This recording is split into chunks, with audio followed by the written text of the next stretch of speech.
ఈరోజు కుక్ చేసుకోవాలని లేదా చాలా లేజీగా ఫీల్ అవుతున్నారా? సో, అలాంటప్పుడు క్విక్‌గా అయిపోయే ఈ వన్ పాట్ రసం రైస్‌ని చూసేద్దాం వచ్చేయండి.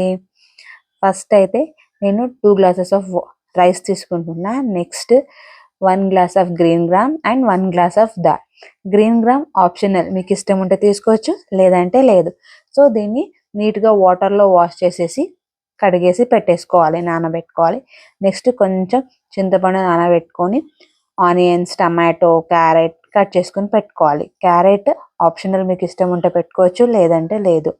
అండ్ నెక్స్ట్ ఒక పాట్లో 1 table spoon of ghee, 1 table spoon of oil and జీలకర్ర, ఆవాలు, కరివేపాకు, దంచిన వెల్లుల్లిపాయలు వేసుకొని కొంచెం వేయించుకోవాలి. ఇప్పుడు మనం కట్ చేసుకున్న పెట్టుకున్న వెజ్జెస్ అన్ని యాడ్ చేసేసుకోవాలి.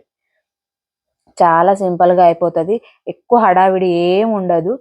ఇప్పుడు చూసారు కదా. Next chilli powder, turmeric powder, దీంట్లో నెక్స్ట్ సాంబార్ పౌడర్ అండ్ కొంచెం గరం మసాలా. ఇంత వేస్తే చాలు. నాకు ఇష్టం అనేసి బిసిబెల్లబాత్ పౌడర్ కూడా వేస్తున్నా, టేస్ట్ కొంచెం బాగా వస్తుంది, నాకు నచ్చుతుంది కాబట్టి. Next salt. ఇంత యాడ్ చేసేసుకున్నాక నీట్గా కలుపుకోవాలి. సో 1 పాట్లోనే అయిపోతుంది, ఎక్కువ సామాన్లు కూడా అవసరం లేదు. 1 గ్లాస్ ఆఫ్ రైస్కి నేను ఇక్కడ 4 గ్లాసెస్ ఆఫ్ వాటర్ యాడ్ చేస్తున్నా. అండ్ నెక్స్ట్ ఇంకొక గ్లాస్ ఆఫ్ వాటర్ యాడ్ చేశాను, ఎందుకంటే గ్రీన్ గ్రామ్స్ దాల్ ఉంది కదా.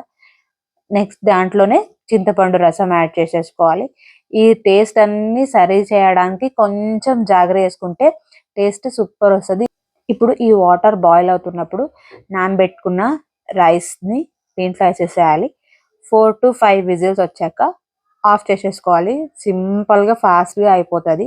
నాకు మరీ వాటరీగా ఇష్టం ఉండదు, కిచిడీ లాగా ఇలా ఉంటే నచ్చుతుంది. మీకు కావాలంటే ఇంకా ఎక్కువ వాటర్ యాడ్ చేసుకుంటే కిచిడీ లాగా చాలా ఇంకా వాటరీగా వస్తుంది.